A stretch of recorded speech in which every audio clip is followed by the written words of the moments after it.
So on August 9th, Marat called for the imprisonment of the king and queen, and on August 10th, the Tuileries Palace, where they were living, was attacked by a mob which included soldiers from the National Guard, a sort of volunteer militia which was supposed to be under the control of the Legislative Assembly. The only soldiers the king could trust were the Swiss guards he paid himself, and several hundred, perhaps as many as 1,000 of them were killed here defending an empty palace after the royal family had fled to the protection of the Legislative Assembly. It is said that the color red came to be associated with revolution at this time because the red uniforms were taken off the Swiss and paraded around on the points of pikes as trophies of the victory. Many of the Swiss were from Lucerne, and there is a monument there which still honors their loyalty, although by the time of the attack they were defending themselves as much as the royal family. Surrender was not a real option. It was life or death because the mob was not in a mood to give any quarter. The Tuileries Palace itself survived to be burned down in a later mood in 1871, so we can't see it anymore, but this is where it was. It ran from the southwest corner of the Louvre to the northwest corner. The king and the queen were now transferred to the Temple prison, which also no longer exists, where they were, in effect, to spend the rest of their short lives. Part of the motivation for the Tuileries attack was the fact that foreign governments were worried about what was happening and about the spread of revolution beyond France, and armies were being mobilized to restore what was regarded as the legitimate government. That is, the king.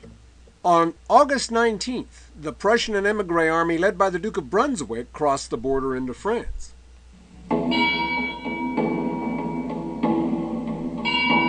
This is the Carrefour de Bussy as it looks today on the left bank in Paris. Brunswick was saying that when he got to Paris, he would make the streets run red with the blood of the revolutionaries, free the aristocrats and priests in the prisons, and restore the Ancien Regime. And that kind of threat is sometimes cited as a cause for what happened on September 2nd, 1792. But like so much that happened in the Revolution, what happened really defies any kind of cause and effect analysis. Most people in Paris don't in fact seem to have been very worried about Brunswick at all. In any case, several wagon loads of non-juring priests, as those priests who had refused to swear an oath to abide by the new government and its nationalization of church property were called, were being taken through here to the Couvent des Carmes, the former Carmelite convent on Rue Vaugirard, which had been turned into a prison. They got stuck in traffic, and some of the street people standing around began throwing things at the priests, who were finally dragged out of the wagons and killed.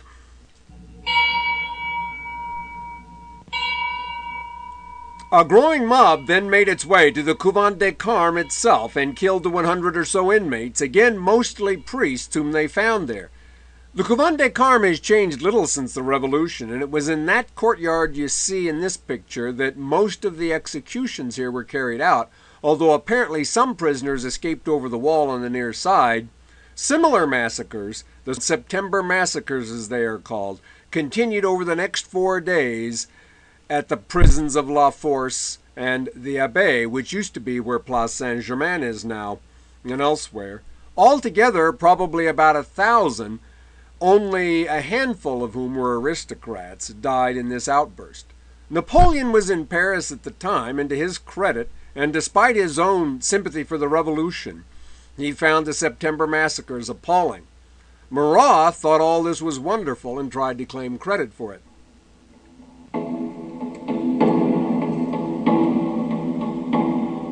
Ironically, Brunswick's army was defeated by the Revolutionary Army on September 20th at Valmy, about 75 miles east of Paris. And this is a picture of the event. The battle is regarded as militarily interesting because it is said to have been the first real battle, the outcome of which was decided by artillery, and Napoleon himself made a careful study of it for future reference. This is a portrait of the Marquis de Lafayette now. After his return from the United States, he gained a reputation as a liberal aristocrat and was appointed commander-in-chief of the volunteer militia known as the National Guard. He had supported the one-man, one-vote movement at the National Assembly, had introduced the Declaration of the Rights of Man, and had ordered the escaping royal family returned to Paris, But after the massacre of the Champ de Mars, for which he was blamed, he resigned his command. After the assault on the Tuileries and the September massacres, he defected to Austria, where he was then imprisoned as, ironically, a dangerous radical. He was freed in 1797 and returned to France after Napoleon came to power, but played no more extensive part in politics, at least until 1830, when he supported the overthrow of Charles X. His son, George Washington de Lafayette, was an aide to Napoleon for some time. By the end of 1792, although there are no exact figures, most prominent aristocrats had in fact either left the country or been arrested. The Marquis de Condorcet, one of the most important of the philosophes, had been the secretary of the Legislative Assembly and was also a member of the Convention, about which we'll hear more shortly. But he opposed the execution of the king, which cost him credibility in the more and more radical atmosphere of that body, and like Lafayette, he was declared an outlaw. He did not leave the country, however, but rather hid in this house on the Rue Servandoni under the protection of a woman named Madame de Vernay for several months, until he felt he was putting her in too much danger and left, only to be recognized then as an aristocrat, according to the story anyway, because he ordered an omelet with a dozen eggs in it, or because he was carrying a copy of Horace's Odes in Latin. Those were things that would give an aristocrat away. He died soon after he was arrested, possibly by suicide. Amazingly, while he was hiding out, he finished one of his best-known works, The Progress of the Human Spirit, one of the most optimistic assessments of man's potential ever written. This is the Chateau of Villette near Paris, which was the home of the Grouchy family, and Condorcet's wife, Sophie de Grouchy, a famous beauty who was also at one time involved with Lafayette, was born here, as was her brother, the infamous general who is often blamed for the French defeat at Waterloo. She was also imprisoned and was one of the lucky ones saved by the overthrow of Robespierre, about whom more shortly. We're going to see some other places which belong to people who lost them in the Revolution now, and hear a piece of music by Beethoven. We won't get to his biography until next week, but he was very sympathetic to the French Revolution, or at least to its more idealistic goals, and was, of course, a revolutionary in his own way in music. He didn't publish anything until he was 25, by which time Mozart had written 350 pieces of music, and Beethoven didn't write his first symphony, part of which we're going to hear now, until he was 30, by which age Mozart had written about 35.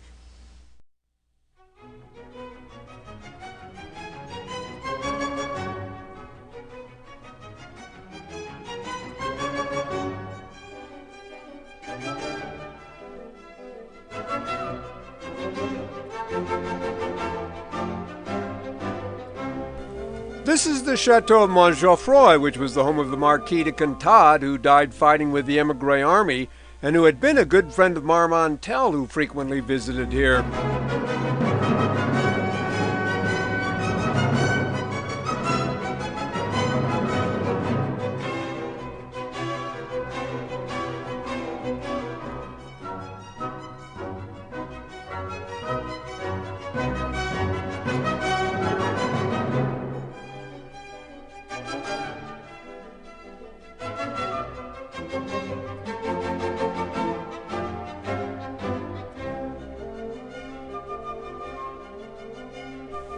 This is Trinquelion in Provence, which belonged to Charles de Batz, who was to make an abortive attempt to rescue Louis XVI.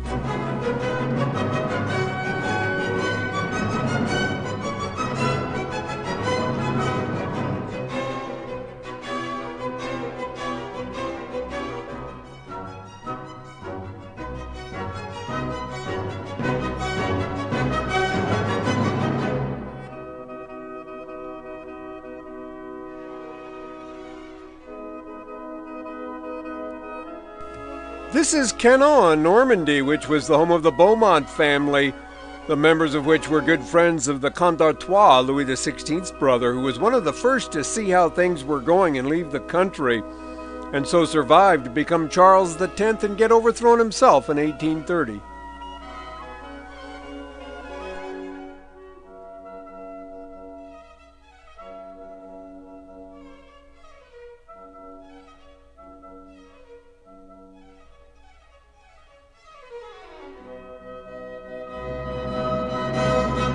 This is the little building called the Bagatelle in the Bois de Boulogne, which Artois had built in 24 days by the architect Bélanger when someone bet him it couldn't be built in 30.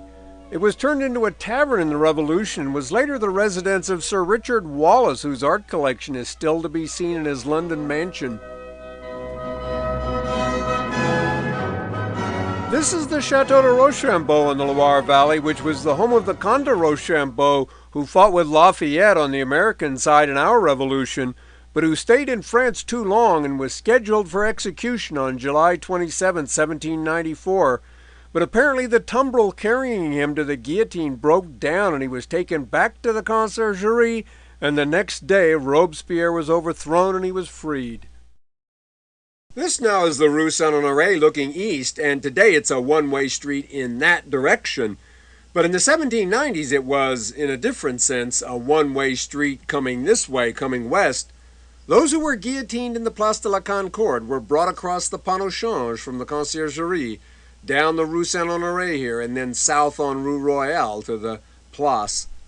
In the summer of 1792 it was decided that the Constitution of September 1791 was out of date, and delegates to a new constitutional convention were elected by universal manhood suffrage for the first time in France, and on September 21st, France was officially declared a republic. In December, the king was put on trial and condemned, though not by a very large margin, for having been a king, a capital crime, which he could hardly deny having committed. And the brave Malesherbes, who dared present a defense for him, was eventually sentenced to death himself, along with, for good measure, his daughter and her children. This is the Place de la Concorde as it looks today. The Pont de la Concorde, built out of the rubble of the Bastille, is at the top. Jacques Gabriel laid this all out in Louis XV's day, and it was originally called Place Louis XV, and he also designed the two buildings at the bottom of the picture on either side of the Rue Royale. The one on the lower right now houses the Hotel Crillon. The one on the left houses the French Auto Club, among other things. The guillotine was not set up in the center, but in the lower right corner. And although there were many executions also, for example, outside the Hotel de Ville on the Place de Grève, at the Place du Trône, which is now the Place de la Nation, and elsewhere, most of the famous victims were guillotined here, including the King and Queen, Madame Roland, and in their turn, Danton, Desmoulins, Saint-Just, and Robespierre, who were a part of a total of 1,119, according to the official record. This is a guillotine, actually on display in the Groothuizen Museum in Bruges. On the whole, something like 3,000 people were beheaded in Paris and around 35,000 executed in one way or another in France as a whole during the period 1792 to 1794. So that seems like a lot, but Napoleon was to fight in probably 10 battles in which something like that many men were killed. It's more the manner in which the victims were killed by the guillotine than the number of them that's scary. And there's a certain irony in that too, because guillotine introduced his invention as a humanitarian alternative to the sword or axe, which I suppose it was. In April of 1793, the so-called Committee of Public Safety was established to run the country while the convention worked on the new constitution, and it is with this committee that the Terror is especially associated. Different historians give different dates, but it was essentially from the summer of 1793 to the summer of 94. The worst part of the Terror would have been the summer of 94. In September 93, the so-called Law of Suspects was passed, which in effect was interpreted to mean that any disrespect shown to the government could be prosecuted as a capital crime. And what counted as disrespect varied a lot, from something like trying to assassinate a politician to spitting on the street. Essentially, getting thrown in prison meant not so much that a man was guilty of anything, but rather that he was just unlucky.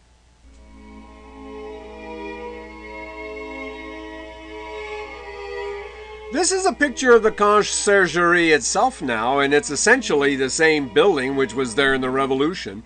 In fact, the four large projecting towers go all the way back to the 14th century when it was part of the Royal Palace complex, various other parts of which, from centuries past, also survive. The two middle towers were the residence and office of Fouquier Tinville, the chief prosecutor of the Revolutionary Tribunal during the Terror, who was himself guillotined after it came to an end. The king was actually taken straight from the temple to be executed, but most of the tribunal's important victims spent at least some time here in the Conciergerie. This is the so-called Rue de Paris in the Conciergerie, where the least important prisoners simply slept on the floor. Imprisonment itself was rarely a punishment during the Revolution, so most prisoners didn't have to put up with these accommodations very long. They were either let go or executed. It was all or nothing. In this picture you can see part of the 14th century Salle des Gendarmes. This big room, the guard room, 20,000 feet square, was divided up by partitions into cells, and it's hard to get an idea of what it was like from a picture like this. There were sometimes as many as 2,000 to 3,000 prisoners in the whole place, although not usually more than 1,000.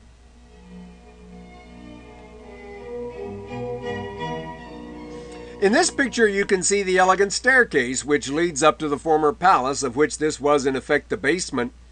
During the Revolution, Fouquier Tinville's tribunal met up there, but prisoners used a staircase off the Rue de Paris, not this one. The upstairs was also burned in 1871 when the Tuileries Palace was also burned down. It was rebuilt and again serves as a civil court. Some of the more prominent or wealthy prisoners had their own cells in the area of the prisoners' gallery here, but this has also changed a lot since the 1790s. Marie Antoinette had been imprisoned at the Temple with Louis, but in August she was imprisoned in the Conciergerie too, awaiting trial.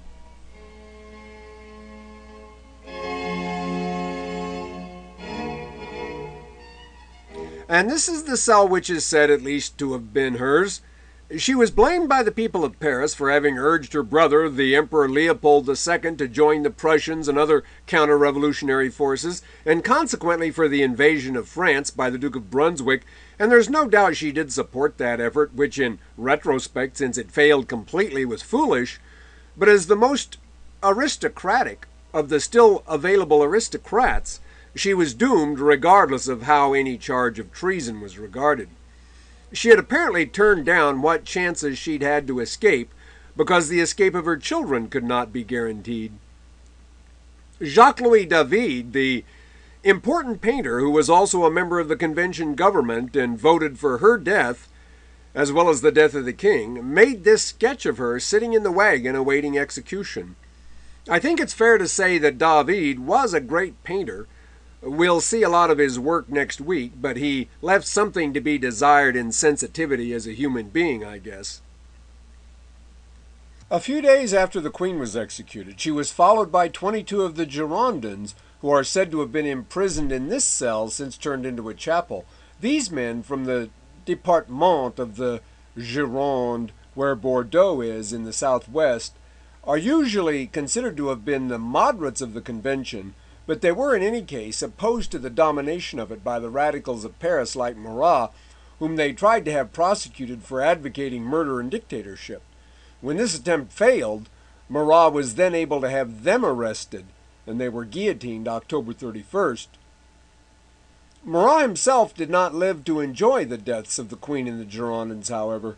He was killed in his bathtub on July 13th by Charlotte Corday, a Breton Roman Catholic who wanted revenge on him because he had claimed responsibility for the deaths of the priests in the September massacres.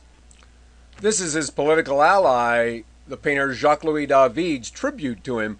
It's probably the most famous picture that David ever painted. Marat suffered from some sort of dermatological problem which led him to spend a lot of time in Epsom salt baths or something like that. It wasn't unusual for him to receive visitors in a bath like this, and that's how he received Charlotte Corday, who claimed to have information about traitors, but she stabbed him with a knife as soon as she was close enough to do so. She made no attempt to deny what she'd done. She was caught red-handed, and she was guillotined a few days later in the Place de la Concorde. This is an anonymous portrait now of Georges Jacques Danton. As a lawyer, he was elected to the Legislative Assembly, becoming more and more prominent as a champion of the people. And like Marat, claimed credit for bringing about the attack on the Tuileries and the September massacres. He was also elected a member of the convention, but only reluctantly voted for the death of the king. When the Committee of Public Safety was formed, he became its first real leader, although by the summer of 1793, he was becoming disillusioned with the course the revolution was taking. And his attempts to stabilize the political situation in France and put some controls on the more radical demagogues led to his ouster from the committee in July of 93. He then left Paris altogether, but returned in November to mount a campaign of what was regarded as counter-revolutionary criticism of the government.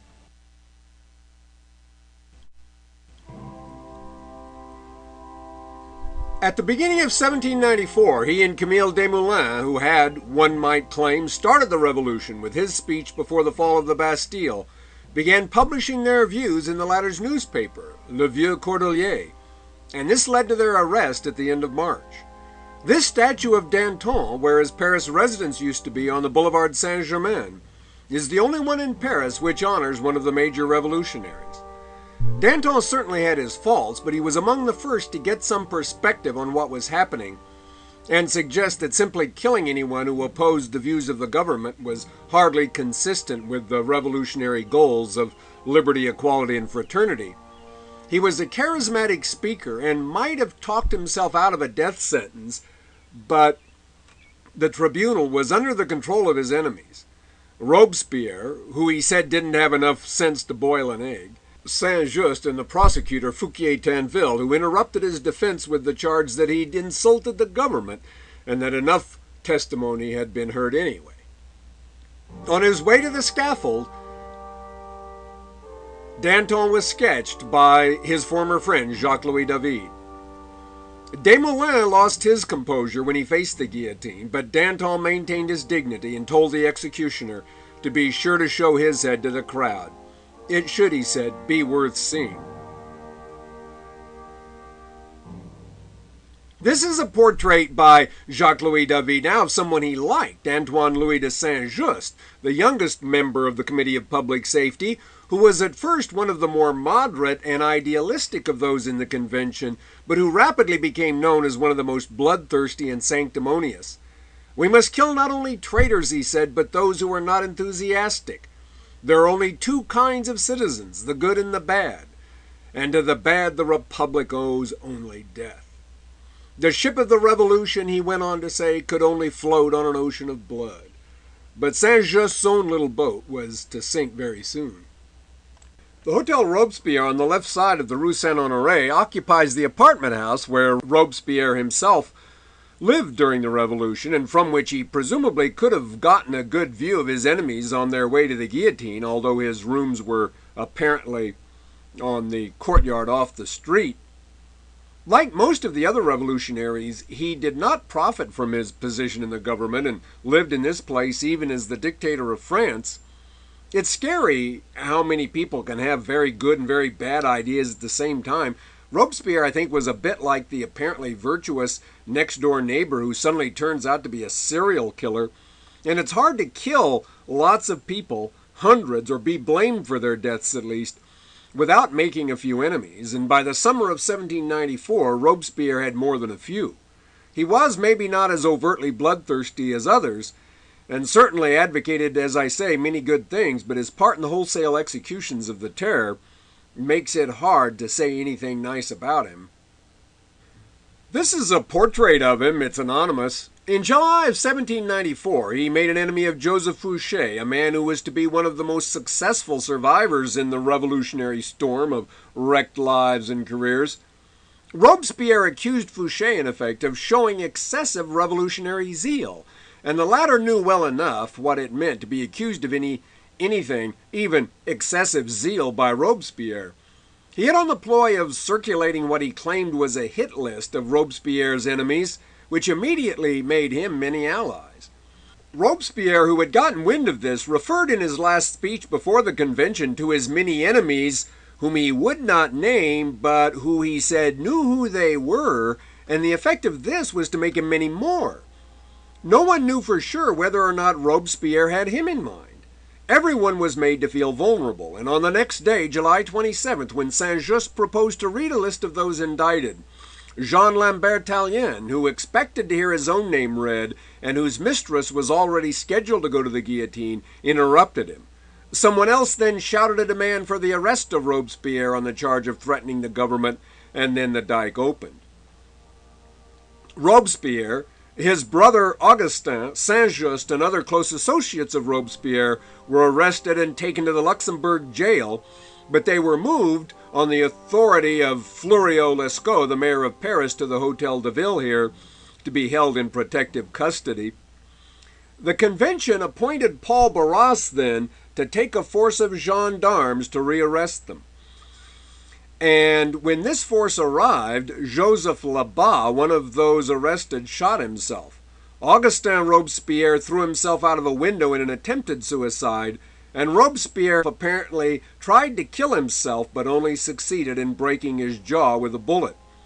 This is an engraving which shows the attack on the Hotel de Ville that night, which in effect began the revolution against the revolution, which is called the Thermidorian reaction.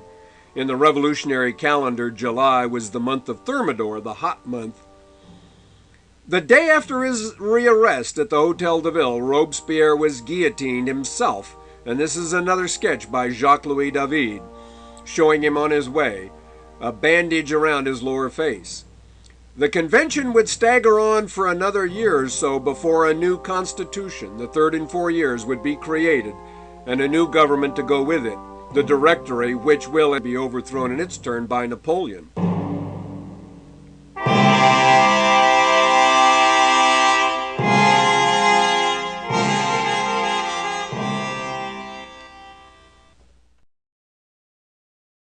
This is the house in Ajaccio on the island of Corsica where Napoleon Bonaparte was born August 15, 1769.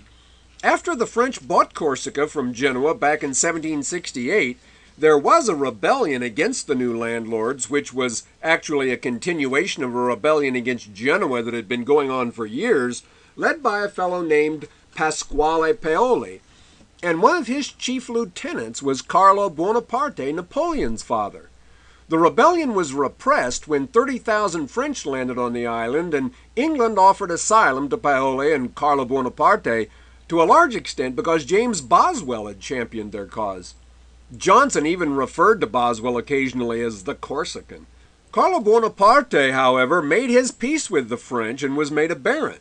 What if he'd gone to England with Paoli? Napoleon would have been born or at least raised from infancy an English citizen.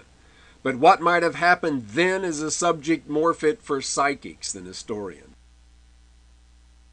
As it turned out, of course, Napoleon became French, not English, and his father was allowed to send him to the French military school at Brienne when he was 10, and then when he was 15, he was one of those selected to go on to the École Militaire in Paris, where the earliest surviving image of him was sketched by a fellow named Pontarini, which you see now. He was especially good at math, and one of his teachers, in evaluating his work at Brienne, predicted that he would become a very good sailor. He completed the coursework at the École in 1 year instead of the usual 2 or 3, and was commissioned a second lieutenant at 16.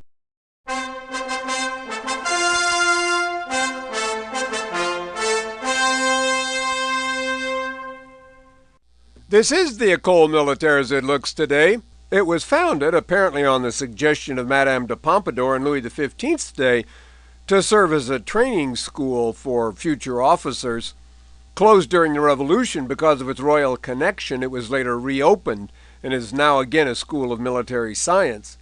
Between it and the Eiffel Tower is the Champ de Mars, where Lafayette's National Guard opened fire on the radical demonstrators who were calling for the deposition of the king back July 17, 1791, and it's where the cadets of the École Militaire drilled to marches like the Champ d'Honneur you're hearing.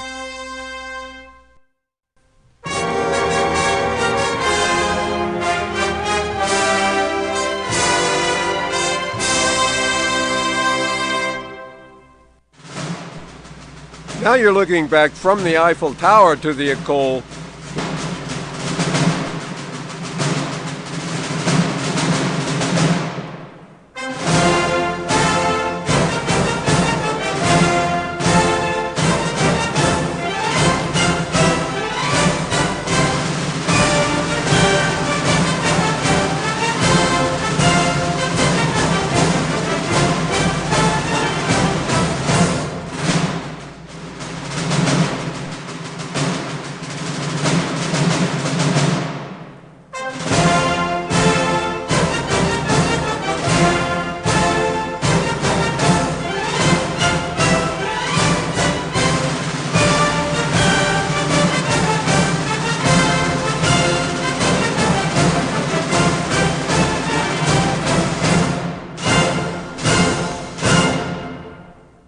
And here's Napoleon in 1792 at the age of 23, painted by a fellow named Chateau. He had supported the revolution, but was appalled by the scum and cannibals, as he called them, who attacked the Tuileries when he was in Paris that year. 6 months later, he would be involved in his first significant military action, be promoted to general, and we'll see how that and the rest of his career went beginning next week.